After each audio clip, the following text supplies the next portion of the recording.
All right, so kids, we're going deep into the Church of the Subgenius today. You guys sent us a ton of stuff, videos, articles, even some firsthand stories about Yeah. this wild parody religion. Yeah, it's a really interesting choice. I think there's a lot more to it than just the funny, the absurdity. Like underneath all that, there's this really sharp look at society and consumerism and like what we even consider normal. Right, exactly. And speaking of, we got to talk about J.R. Bothas, the pipe smoking salesman, prophet, the whole thing, whose image is literally just like from some old telephone company clip art book. It's kind of brilliant though when you think about it. They take this really mundane, almost generic image and they make him their prophet. It's like saying, "Hey, even the most sacred things can be changed, can be reinterpreted. Nothing is really off limits." And it's that kind of rebellious DIY spirit that's kind of all over everything they do. But it's not just random chaos, right? Yeah. There's a method to it. So what we'll be looking at today is the Church of the Subgenius a real critique of society or just an elaborate, like, decades-long joke? That's the question, isn't it? It's like the $1 million question. And I think the answer is somewhere in between, like where satire meets social commentary. Okay, so let's break down some of their main ideas, like Yeah. like Slack, which is kind of their version of enlightenment, I right? mean, it's more than just that. It's not just being lazy or not working. It's about taking back your time and energy from the things that are trying to control you, like what they call the conspiracy of normalcy. Yeah, that whole system that keeps the pinks, the mindless masses Yeah. trapped in this cycle of work and consume and work and consume. It's really interesting how they use this kind of strong, almost aggressive language to describe these ideas. Yeah, that's the power of satire, though. It can be shocking, even offensive sometimes. But it's meant to get a reaction out of you, to make you really think about things that maybe you just take for granted. And it's not just consumerism, right? They also go after organized religion, the government, even like the idea of success, how society defines it. Yeah, totally. They don't discriminate. I think that's part of what makes them so interesting. They're constantly pushing the limits. Like, where does the parody end and the real social critique begin? And they do it all with this sense of humor that's kind of mischievous. You're Yeah. laughing along with them, but at the same time you're forced to look at some things about the world that are kind of uncomfortable. It's genius, really. It's like using humor as a way to sneak in some pretty radical ideas. Right. So they're not just tearing things down. They're offering like an alternative, a way to break free through Slack. But is it really possible? Like in the real world, can you just quit your job and refuse to participate? Well, that's where it gets interesting. And maybe even a little dangerous. I mean, some Eh. of their antics have gotten them in trouble before. Oh, definitely. Like remember that child custody case we saw where being part of the church was used against a parent? It raises some serious questions about where the line is between satire and real harm. Right. Like at what point does a joke stop being a joke and become something more? Something that could actually hurt someone. It's a slippery slope, for sure. Makes you wonder if maybe the church should think about the consequences of what they do. Or maybe they just say, hey, we're just making commentary. It's up to each person to decide how seriously they want to take it. It's tough. No easy answers. But it's worth talking about. Definitely. It all goes back to how we see satire, how we react to it. It's subjective, it depends on the context, and it can be powerful. And like we've seen, sometimes it can be dangerous. Speaking of dangerous, we can't not talk about X Day. Their doomsday prediction for July 5th, 1998, which obviously nothing happened. But here's the thing. Instead of admitting they were wrong, they just flipped the date and said it was always meant to be upside down. Classic subgenius. Totally. It's like they're saying, we're always right, even when we're wrong. It's so ridiculous, it's brilliant. Right. It's a commentary on prophecy itself, how belief systems can change to fit anything. And it fits with their whole anti-authority thing. They don't want you to blindly follow. They want you to question everything, even their own ideas. They want you to think critically, even if it means completely contradicting themselves. It's actually pretty radical when you think about it. Most religions are about certainty, having all the answers. But the Church of the Subgenius, they almost seem to like the unknown, the absurdity of it all. That's what's so refreshing about them. They're okay with not having all the answers. In fact, they might even say there are no answers, at least not in the traditional sense. So what does that leave their followers with? What are they supposed to believe in? Maybe themselves, their own idea of slack. The beauty of it is it's open to interpretation. There's no one right way to be a subgenius. Like choose your own adventure religion. Exactly. And that's powerful in a world that's always trying to put us in boxes.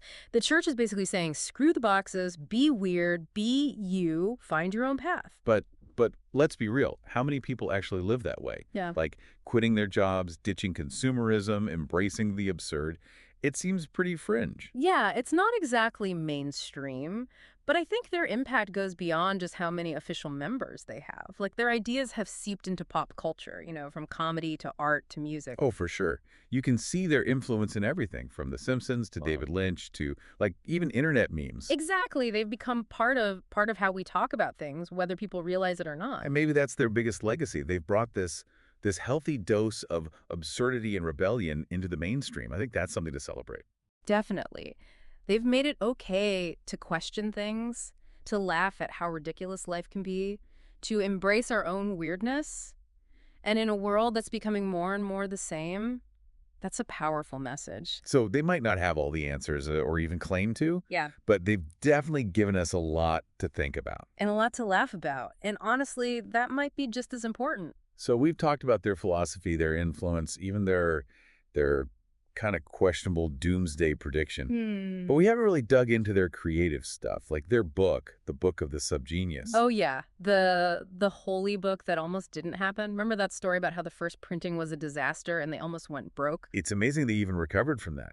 And even more amazing that this weird collage-filled book became a cult classic. It shows you how strong their vision was. And their DIY spirit. They didn't let a little thing like financial ruin stop them from spreading the word of Bob. And it's not just the book. They've got pamphlets, videos, audio recordings. They've been really busy over the years. Yeah, they get it. You gotta be everywhere, spread the message through every channel you can. It's like guerrilla marketing meets religion, with a big dose of absurdity thrown in. And speaking of absurdity, we can't forget about the doctor bands. Those musical groups that exist just to defy what we even think of as music. It's noise, it's chaos, it's performance art, it's the opposite of traditional music, and it's amazing. Okay, I gotta admit, I don't know if I could sit through a whole doctor band concert. Hmm. But I get it. They're not afraid to push boundaries, to make people uncomfortable, to make them think about what art even is. They're constantly challenging the status quo, even if it means ditching melody and harmony altogether. So they're not just talking about slack, they're living it, or at least expressing it through what they create, which when you think about it, that's a really effective way to get their message out there. Oh, absolutely. They're not just telling you to question everything, they're showing you how. Through their art, their music, their whole way of being. They're walking the walk, even if that walk is a little, wobbly and unpredictable. Which makes sense, right? Slack isn't about being perfect. It's about embracing the chaos and finding your own way in it. So they're not just a parody religion. They're like a performance art group, a DIY media company, and a constant thorn in the side of conformity. They're a force to be reckoned with, even if you don't quite get what they're trying to do. But maybe that's the point. Maybe the mystery, the weirdness, it's all part of what makes them so interesting. And maybe they're not trying to accomplish anything specific. Maybe it's just about making us think, making us laugh, reminding us that life doesn't have to make sense. And in a world that's so obsessed with logic and reason, that's a pretty radical idea. It is, and it connects with a lot of people, even if they don't realize it. The Church of the Subgenius has tapped into something that wants freedom, authenticity, a little bit of chaos in a world that's become too predictable. So they might be a joke, but it's a joke with a purpose. It makes you question everything you thought you knew about religion, society, even yourself. And that's pretty powerful, even if it comes wrapped in absurdity and pop culture references. Well said. But before we get too philosophical, there's one more thing we got to talk about. Their infamous devivals. Oh, yeah. The gatherings where satire meets spectacle. It's like, where's the line between performance art and a religious ritual? You can't even tell anymore. From the videos I've seen, it's like a punk rock concert mixed with a revival meeting. A little dadaism thrown in for good measure. It's controlled chaos, a carefully planned descent into madness, and it's fascinating to watch. But these events haven't always gone smoothly, right? There have been controversies, legal issues even from some of their more, shall we say, outrageous stunts. Yeah, they've definitely crossed the line of good taste and what's considered decent more than a few times. But that's kind of their thing, right? To provoke, to challenge, to make us uncomfortable. It's all part of the show. Or the devival, as they call it. Right. And it's a show that people are still coming to, even after all these years, Hmm. which tells you something, right? People still want this kind of subversive, anti-establishment entertainment. Or maybe they're just looking for an excuse to smash a watch in a theater. Could be, but I think there's more to it than that. The Church of the Subgenius, it offers a sense of belonging, a shared sense of absurdity that's hard to find anywhere else. It's like a secret club for people who don't fit in anywhere else. Exactly, a place where being weird is good, where conformity is bad, and where slack is king. And who wouldn't want to be a part of that? While some people might want a little more, structure, rules, a little less chaos in their religion. Yeah, but where's the fun in that? Good point. The Church of the Subgenius is definitely not for everyone, but for those who get their brand of satire, absurdity, and social commentary, it's a truly unique experience. And it's an experience that's still changing, still pushing limits, still making us think and laugh at the same time. They're a reminder that we don't have to take life so seriously, that there's beauty and freedom in embracing the absurd. And that sometimes the best way to deal with a complicated world is to just laugh at it. Couldn't have said it better myself. So we've covered a lot.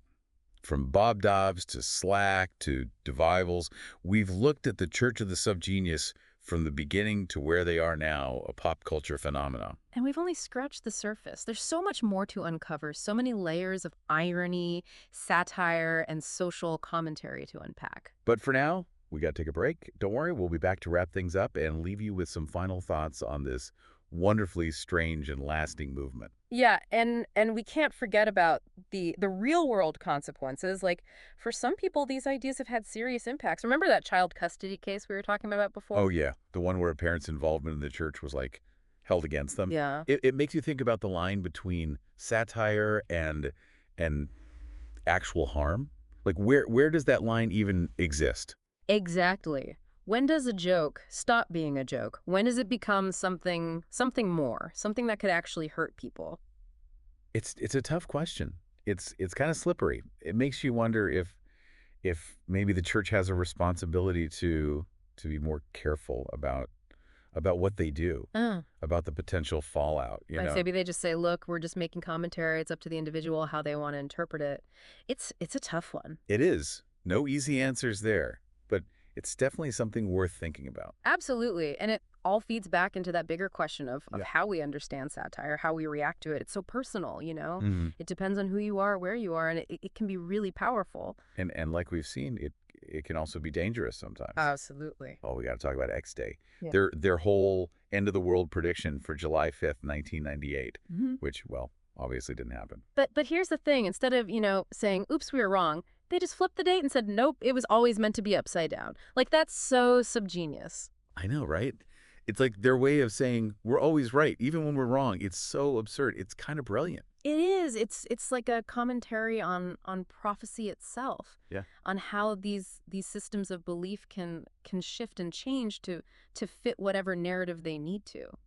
And it totally goes along with their whole anti-authority stance. Like, they don't want you to blindly follow anyone. They want you to question everything, even what they're saying. Exactly. They want you to think critically, even if it means challenging their own beliefs. It's a pretty radical way of thinking when you really think about it. Mhm. Most religions are all about, like, certainty, having all the answers. But the Church of the Subgenius, they almost seem to revel in the unknown, the absurdity of it all. That's one of the things I find so refreshing about them. They're not afraid to say, we don't have all the answers. Actually, they might even say there are no answers, at least not in the way we usually think of them. So where does that leave their followers? What are they supposed to believe in? Maybe themselves, their own personal interpretation of Slack. The cool thing is it's really open to interpretation. There's no one right way to be a subgenius. It's like choose your own adventure religion. Exactly. And that's so empowering, especially in a world that's constantly trying to put us in these neat little boxes. The church is basically saying, screw the boxes, be weird, be yourself, find your own way. But let's be real here. How many people are actually living that way? Like quitting their jobs, rejecting consumerism, embracing the the absurd, it all seems pretty fringe. True. It's not exactly mainstream, but I think their influence goes way beyond just the number of official members. Like Yeah. their ideas have kind of seeped into pop culture, into comedy, art, music. Oh yeah, for sure. You can see their fingerprints on everything from The Simpsons to like David Lynch movies to even like internet memes. Exactly. They've become part of the language, even if people don't realize it. And maybe that's their biggest legacy. They've brought this kind of healthy dose of absurdity and anti-establishment thinking into the mainstream. I think that's something to be celebrated. Absolutely. They've made it okay to question things, to laugh at the absurdity of it all, to embrace our own weirdness. And in a world that's becoming more and more homogenized, that's a powerful message. So they might not have all the answers or even claim to, but they've definitely given us a lot to think about. And a lot to laugh about. And maybe that's just as important. So we've talked about their philosophy, their impact, even their kind of questionable doomsday prediction, but we haven't really gotten into their creative output, like their book, the Book of the Subgenius. Oh yeah, their holy text, the one that almost never was. Remember that story about how the first printing was such a mess and they almost went bankrupt? It's amazing they even bounced back from that. Yeah. And even more amazing that this weird collage-filled book ended up becoming a cult classic. It just goes to show you the power of their vision, and their DIY spirit. They didn't let a little thing like financial ruin stop them from spreading the word of Bob. And it's not just the book, right? They've got pamphlets, videos, audio recordings. They've been busy over the years. Oh yeah, they understand the importance of getting the message out there, Yeah. spreading it through any channel they can. It's like guerrilla marketing mixed with religion, with a healthy dose of absurdity thrown in. And speaking of absurdity, we can't forget about the doctor bands, those musical groups that seem to exist solely to challenge our very definition of music. It's noise, it's chaos, it's performance art, it's everything traditional music isn't, and it's amazing. Okay, I'll be honest, I don't know if I could sit through an entire doctor band concert. But I respect what they're doing. They're not afraid to push boundaries, to make people uncomfortable, to make them question what art even is. They're constantly challenging the status quo, even if it means like throwing melody and harmony out the window. So they're not just talking about Slack. They're living it, or at least expressing it through their creative output. Yeah. Which, when you think about it, is a pretty effective way to get their message across. Well, for sure. They're not just telling you to question everything. They're showing you how to do it through their art, their music, their whole way of being. They're walking the walk, even if that walk is a little wobbly and unpredictable. Which makes sense. Slack isn't about being perfect, right? It's about embracing the chaos and finding your own way through it. So they're not just a parody religion.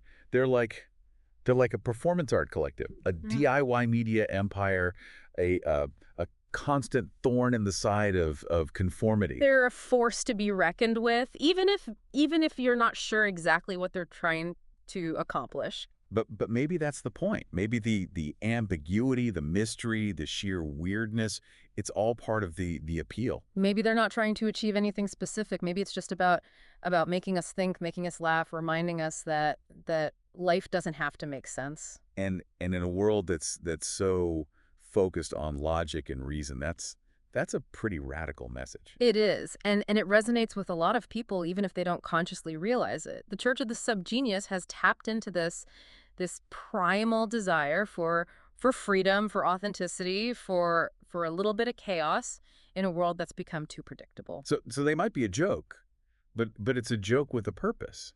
It's a joke that makes us question everything we thought we knew about religion, about society, even about ourselves. And that's a powerful thing, even if it comes packaged in absurdity and pop culture references. Well said, well said. But before we get too deep into the philosophical side of things, there's one more aspect of the church we're going to talk about. Their notorious devivals.